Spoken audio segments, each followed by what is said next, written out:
Andito tayo sa Lipa City, dito sa Leon Philip Farm ni Sir Toti Carino. Si Sir Toti ay nasa real estate business at itong farm to, ang dami niyang ventures dito. Gusto mo bang matuto ng agribusiness, crops, livestock and poultry, aquaculture, at ma-inspire sa mga success stories? Agribusiness, how it works!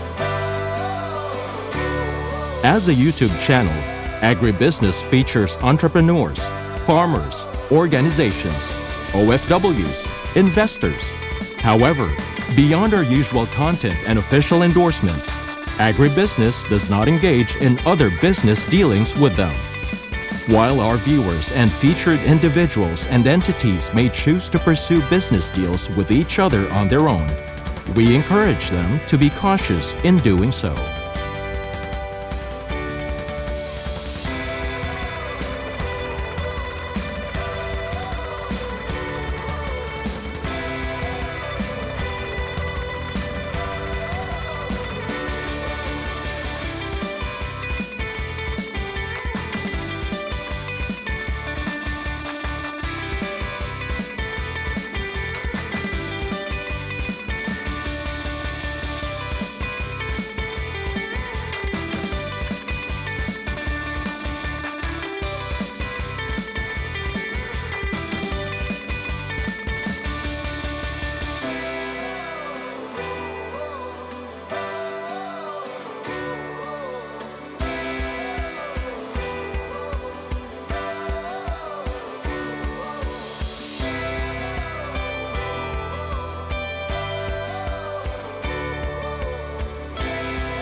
Sa amin may productive yung ano.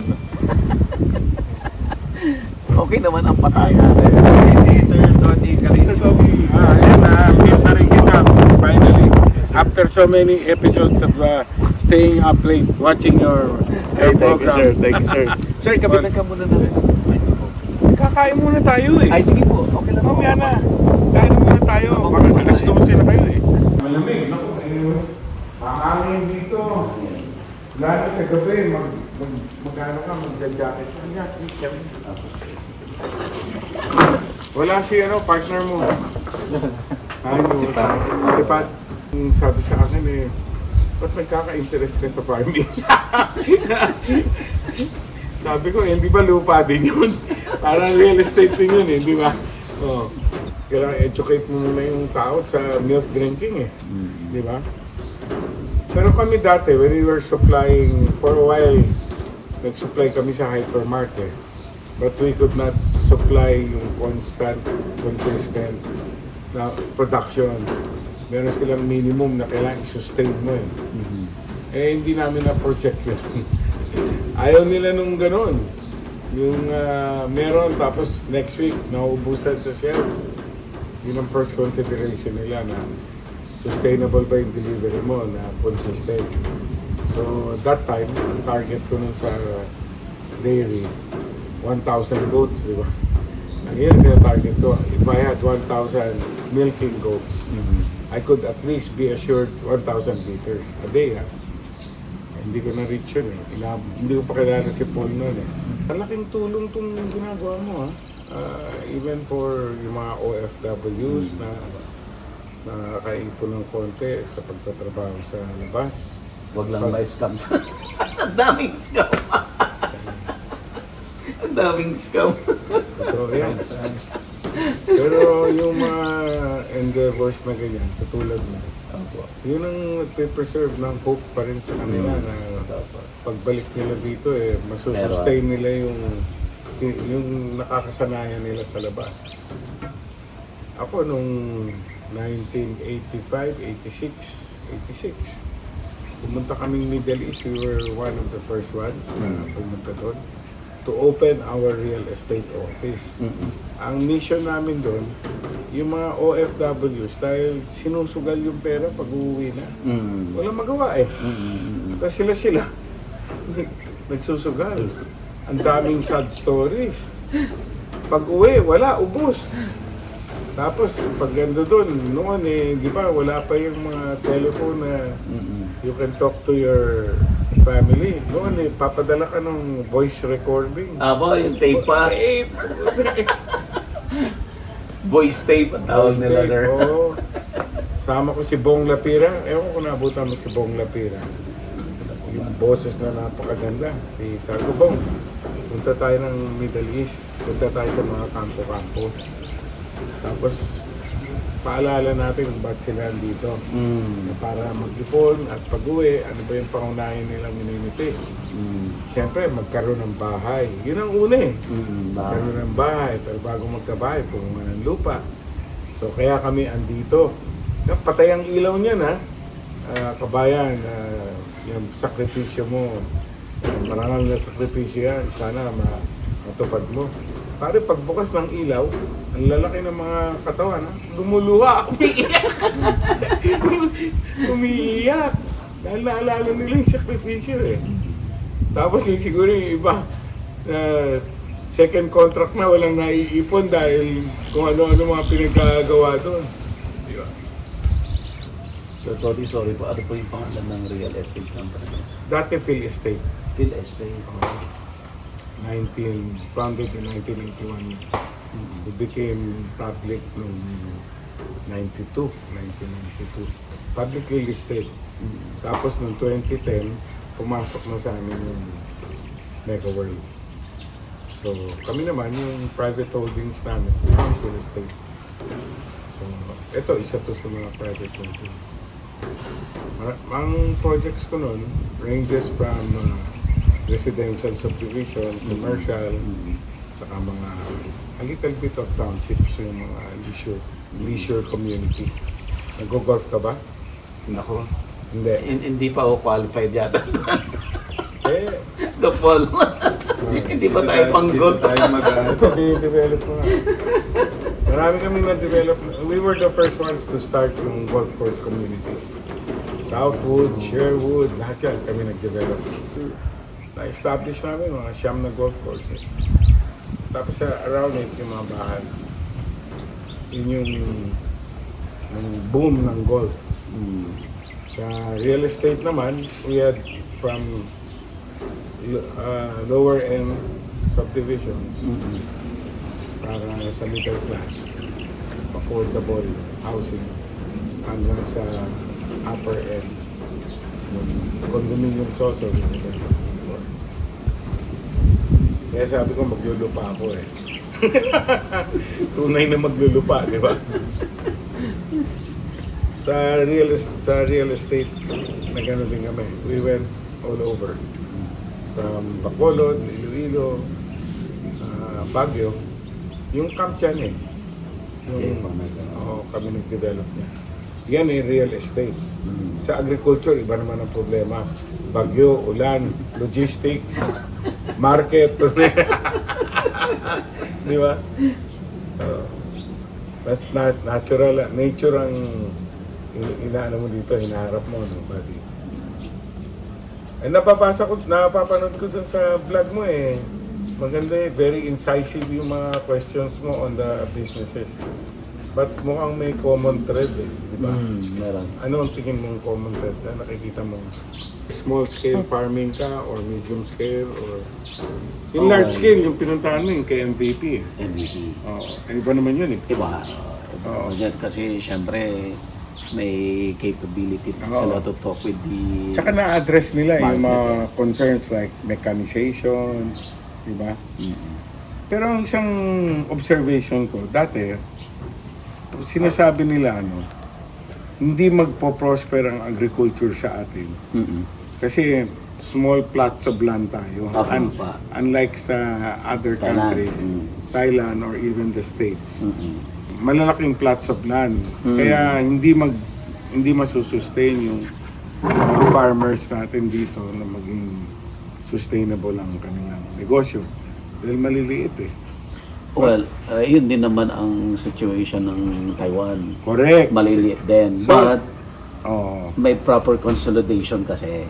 Tsaka ay efficiency. Efficiency, tama po. Yun ang na-observe ko dun sa mga interviews mo. Sabi ko, ano to, hindi tama na ganun yung pananaw mo.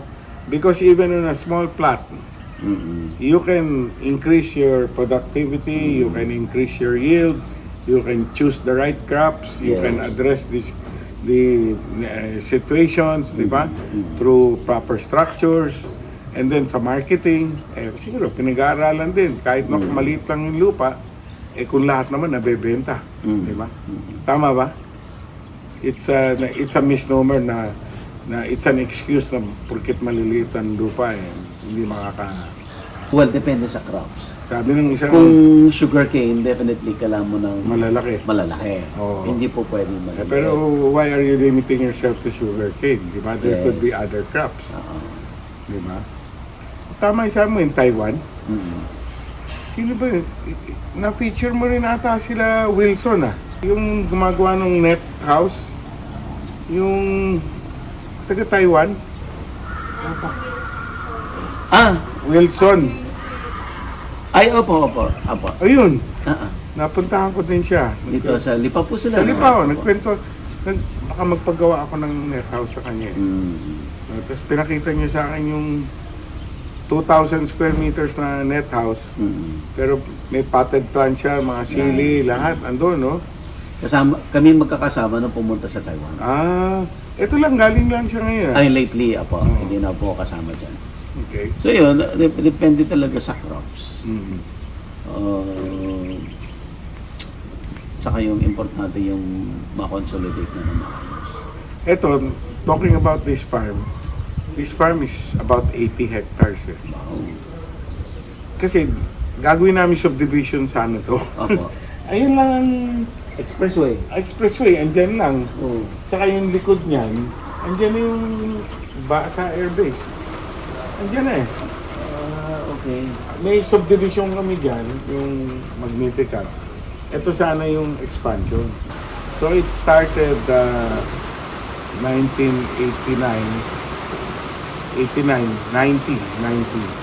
Ginawa ko muna tong thoroughbred horse farm.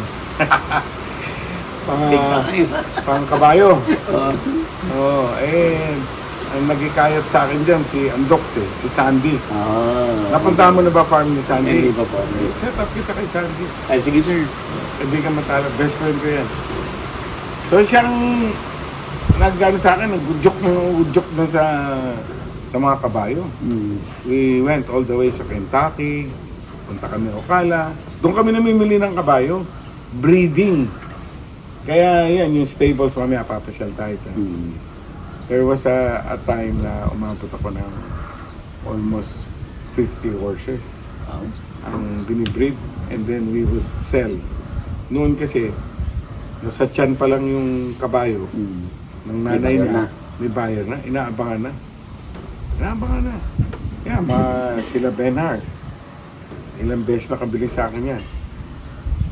Alam nila yung pedigree ng tatay at nanay. So alam nila maganda yung Maganda yung lalabas. lalabas. Magdideposito na yan at that time. Nag-shift. Later on, sabi nila, hintayin na namin lumabas. Dumami na rin yung nagbe-breed. So ngayon, you have to, kasi noon, ang maintenance ng kabayo, nakukuha mo dun sa mga early deposits no? Early deposits. Ngayon, to maintain one horse on a monthly basis, between 30 to 35,000 isang kabayo every month. Ngayon, sir. Oo. Kung si Sandy tatanungin mo, 45 to 50,000 siya dahil gusto niya primera klase lahat ng feeds niya. Imported pa. Pero yung basic niya yun, mga 30, 35. Yun ang ginawa ko noon. Kaya that was the first structure built, yung stables. So after that, sabi ko, hindi naman ako sugarol. Breeding lang ako talaga. And I would have a good clientele. Punta dito sa farm, titignan yung kabayo. Sandali lang, bibili na. But after a while, after 4 or 5 years, nag-iba nga ang environment. Ang environment is gusto na nila makita yung kabayo. The horse has to stay with you for at least 1 year and a half, which meant may maintain mo. Maintenance din. May maintain mo yung kabayo, hindi mo pa nabibenta. So, Pero sa ginagawa. nung time na yun, nung una, kumita kayo doon. kumita din, pero more of a hobby. Happy pa rin. Hobby pa rin now, trying to, sabi nga ng kaibigan ko, pag pumunta ka dyan sa kabayo, kailangan tingnan mo yung income na hindi pera. Ano yung income na hindi pera? Sabi niya yung satisfaction and happiness na nakakita mo yung kabayo dyan. Tumatakbo-takbo. Sabi niya, may economic value yung masaya ka. Sabi ko, ano economic value niyan?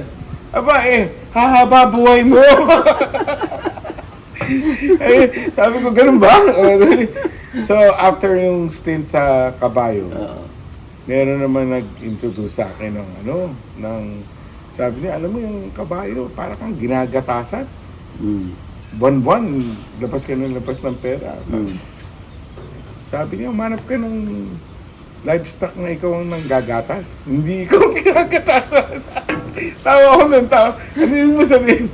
Yung gatas ang kunin mo. Pag-aralan mo yung dairy. Sabi niya, alam mo ba na ang dairy market dito sa atin, dependent pa rin sa imported. 99%. Powdered milk yan. Pagdating dito, tapos i-reconstitute yan. No? Ganun tsaka ang Pilipino, hindi naman milk drinker. But, ang nutritional value ng milk, napakataas. Kaya yung mga ibang kapitbahay natin, ang lalaki ng dinidevelop nila. Sabi ko, magandang magandang pag-aralan. So, nag-research kami sa goat farming. Kaya napunta sa goat. Napunta sa goat. So, yun. Bakit hindi cattle, sir? I tried. I got 5 yung pang milk sa isang Korean dairy company in Mindanao. Mahirap tsaka madumi. Ang idea ko, pag pumunta ka dito sa farm, relax ka. No? Parang may leisure at the same time, may business side din. Yung cow, okay din, pero madumi. Dumi-dumi lalo na yung, hindi naman, yung ano tawag doon, yung cotton carry na nasa ano lang sila, pen. Diba? Gusto ko rin. No? But then, I thought, yung goat, medyo exotic yung product, exquisite yung product. Tsaka may pupuntahan. Cheese. Di ba? Sabi ko, goat cheese is one of the most sought after cheeses in the world. Pag pumunta ka sa Europe, konting gramo lang ng goat cheese. Napakamahal. You cannot compare it sa cow's milk. So, yun ang nag-motivate sa akin na tingnan ko nga yan. And then, sabi ko, from goat's milk na iinumin, you could either go goat cheese or you could go other products like pastillas, di ba? And other cheeses. Yogurt also, pwede mo rin punta ka sa yogurt. Ayun, doon nagsimula yun. I imported mga purebred sa Australia, yung first batch. So we imported the first batch of goats. Parang 200 goats from Australia. Sabay-sabay lang. Sabay, aeroplano dumating yan So, yun yung first goat house namin. Dyan, lumang goat house. Ayun, yun ang learning ko. Hindi naging commercial, hindi umabot sa commercial stage dahil inabutan ng kung ano-ano. Second importation was, sinubukan ko naman sa US. Import ulit ako. Replacement ng mga namatay. 130 goats. Panay purebred. This time, sabi ko, i-mix ko yung Anglo. Tsaka yung sa amin. For milking.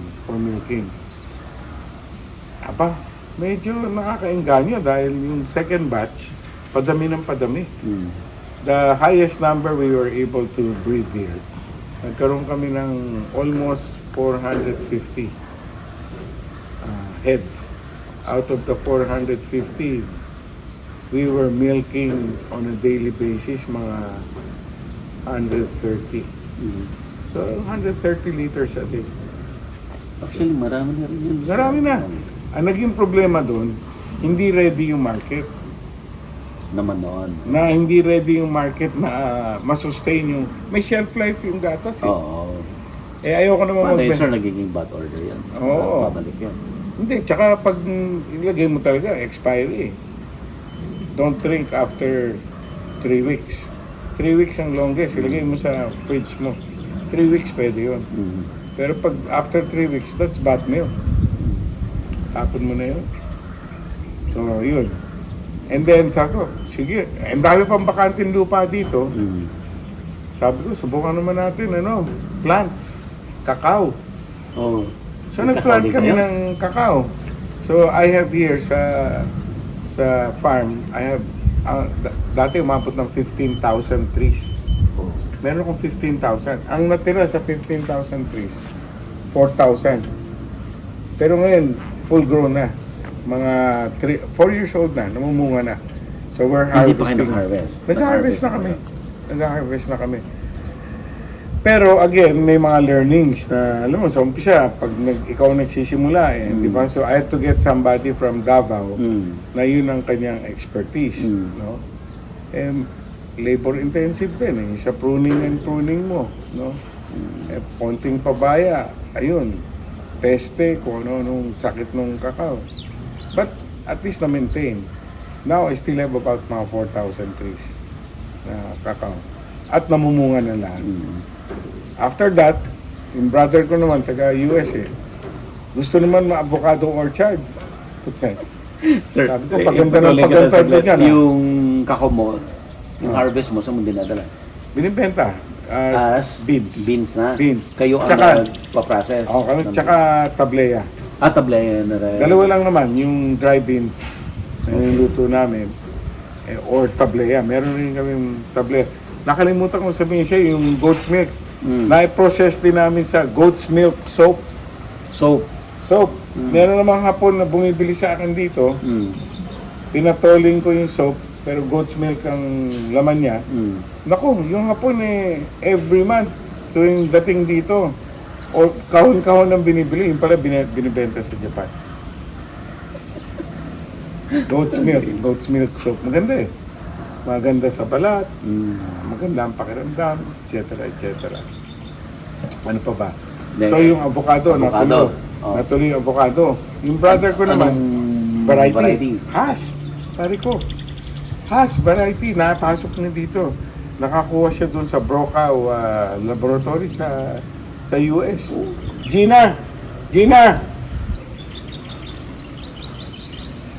Ilang avocado trees na yung kay Joel na naitanim dyan? 1,600 something. Yan. Meron siyang, si Gina nga pala siya yung farm manager dito. Si Buddy. Malalaki na yung asa avocado. Mga 2 years na. 2 and a half.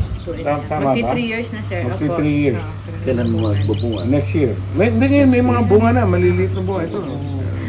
Opo, start na siya flowering. Gusto yung mga bunga na siyang ganyan. Wow. Iba-ibang variety po, sir, kasi maraming varieties. Ang model niya naman, business model niya, meron siyang mother orchard dito. And then, he sells seedlings. Seedlings. Oo, yan. Yung orchard mga, ikot tayo. Isa sa malaking client niya, si Goma. Si Richard. Si Goma, bumili sa kanya about 3 or 4 months ago parang 1,500 pieces na seedlings. Tinanim dun sa Leyte. Mukhang mahilig si Goma sa sa farming. And then finally, ngayon, di ba nawala yung sarili kong kabayo? Andyan yung facilities, yung stables, pati yung mga tao ko andyan. Inopen namin yan sa borders. Okay. Kasi may lupa ako Yes. So, kailangan ng yung mga serious contenders for, yung talagang thoroughbreds. Naghahanap ng rancho. Kanila hotel. Yan. Naka-house ngayon sa akin yung mga kabayo. Mga thoroughbreds na mahal. Ang mamahal. Yung isang client ko dyan, si Patrick Uy. Yung kabayo niya, isang kabayo, maabot ng $150,000. Isang kabayo, Sabi mo, parang, Patrick, nakatulog ka pa ba dyan? Kung manganganak, dapat nandito ko binabantayan mo yung panganganak. So, andyan pa rin yan. Finally, May lab ako for dogs eh. I have 2 breeds of dogs Ano, here. sir? Malamute. Kasi Alaskan, malalaki. Alaskan Malamute, parang leon. Oo. Yan, yung show it to you mamaya. Wow. Alaskan Malamute, tsaka of course German Shepherd. Maganda yung line ng German Shepherd. Mukhang may hilig ka din sa Ano lang, sir, pang pet lang. Pang pet. Pet. Anong klase? Ang aso ko lang ngayon, American Bully. Aba, maganda yun ah. Maliit lang. Pero, di ba, ganun yun? Maskulado. Skulado yun eh. Problema ko kasi talon ng talon. Oh. Yung muling dinala sa vet, pinagdadayad siya. Tapos wag na daw patalunin, wag na kasi Hips. Oo. Baka ma-hips diptasa yun. Yun ang inaano nila. Isa na, At saka isang Aspin. Aspin. Bigyan kita ng Malamute. Ala. Sophia. Bigyan na tayo ng problema to. Ang idea ko dito sa farm kasi, yung pag andito ka, hindi kailangan commercial yung farm. Commercial na sustainable. No? But at the same time, nakaka-relax ka. Kasi ang main line mo naman, iba eh. Di ba? Sabi nga nung isang kaibigan ko huwag ka nang mag-isip pag nag-farm ka. Sabi niya, huwag ka na masyadong nag-iisip yung return mo. Sabi ko, di ba yung palabas ka na lang ng palabas? Hindi naman pwede yun, no? Pwede naman ako kasing yaman mo. Sabi ko, nakakahaba ng buhay pero nakakagaan sa wallet. Gets naman. Di ba? Di ba? Kailangan sustainable. Kahit pa paano. Meron din akong Peking duck. Oo. Mamaya, Kumusta yung makita mo Peking yan. duck nyo? Okay naman. Nag-work? Kalawang batch na namin to. Gano'ng kadami population nyo? 200 lang to. Ducks. Saan ang market? Well, wala pa. Hindi. Ang market yan, mga Chinese restaurant. Chinese restaurant. Chinese restaurant. Tsaka pagdating ng Pasko, panregalo eh. Yung Pinaham Ni-smoke namin. Ni-smoke. smoke ham. Masarap. Masarap na. Tsaka pag nakatikman mo, parang ayaw mo na ng mga chicken. Ganyan. Ayan. So that's the story of the farm.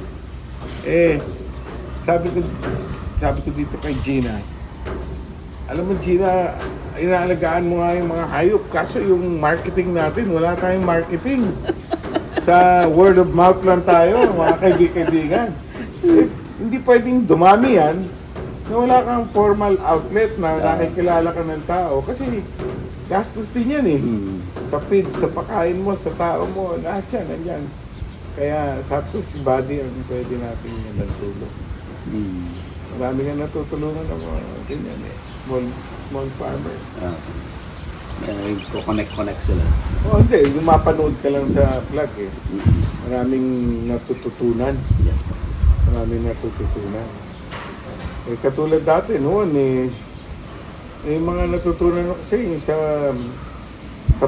pakain, yung making sure na you have enough food. Hindi yung livestock. Tira ka lang ng tira. Hindi mo naman masustinan. Ang nangyayari, susupplement mo ng feeds. Pataas mo yung cost mo. Samantalang pala, andyan naman, available lahat. You just have to produce it. Maganda yung silage po kasi during the rainy season, plant ka na. Then harvest silage. During the dry season, andyan lang siya na kukuha naman ng kaya. Si Paul, okay yung negosyo nila. Yes po. Okay yung Romson. All over yan eh. Di ba? Sana masustain nila ng ito. Napabayan mo si FDR. Si FPR sa Asingan. Same Asingan. district. Same district. District 6. Dati ito yung birthday niya. Nagpapadala ako ng kambing. Gustong gusto nun eh. Kaso, mataas ang uric. Uric acid. Pag dadating ako, may dala ako eh. So, patataasin mo na naman yung uric ko ah. Umuwi ka pa ba doon? Opo, pag ano, mga hindi madalas, what umuwi po. Hindi pa. Sana nakita mo mga agricultural lands na undeveloped na may potential? Or what particular place? Sa Luzon ba o Mindanao na talaga? Marami pa rin dito sa Luzon, sir. Marami pa rin. Dami pa rin. Well, Mindanao, orchard. Orchard. Orchard. Meron ka po mga property sa Palawan. Nasaan doon, sir? Sa El Nido. Palawan, sir, ang ano?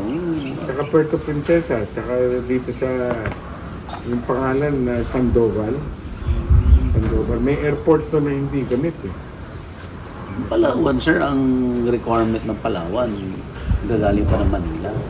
Vegetables. Vegetables, ang dami Vegetables, nilang, yeah. ano, ang dami nilang tourist attraction, Yes. diba? Puro 5-star na mga resort. Oo. Lahat ng gagaling ng Manila. Meron akong maliit na resort doon. Sa El Nido. El Nido, sir. Sa El Nido. Welcome to South and visiting. So, pulsong-pulso namin yung pangangailangan sa palengke lang eh. Palengke, ano po. Kulang na kulang yung vegetable supply nila. Hmm. Meron isang taga Mountain Province. Hmm. Pumunta doon nagbabaksak. Siniship pa from here. From Manila pa? Manila. Dadalhin doon. Ilang araw pa yon bago dumating? Overnight. Overnight lang. Ngayon, ang ano doon, kung meron kang magandang chiller o walk-in freezer, pwede kang magtabi para ganito mo. Na ano yan, sir? Nakita nila MVP. MVP. Bakit hindi sila dun Pumuhin sila. sa Palayan mismo? Okay, sir. Or local market o For local market. sa local market? Sir, Gusto ko sa Puerto ba o El Nido o Hindi ko na tanong, sir, kung saan ba nila itatayo. yung El Nido, tama ka, yung tourist dun predominantly foreign. Unlike Boracay, na open na sa local, no? Daming tao. Pero sa El Nido, yung spending ng tao, dollars, mataas.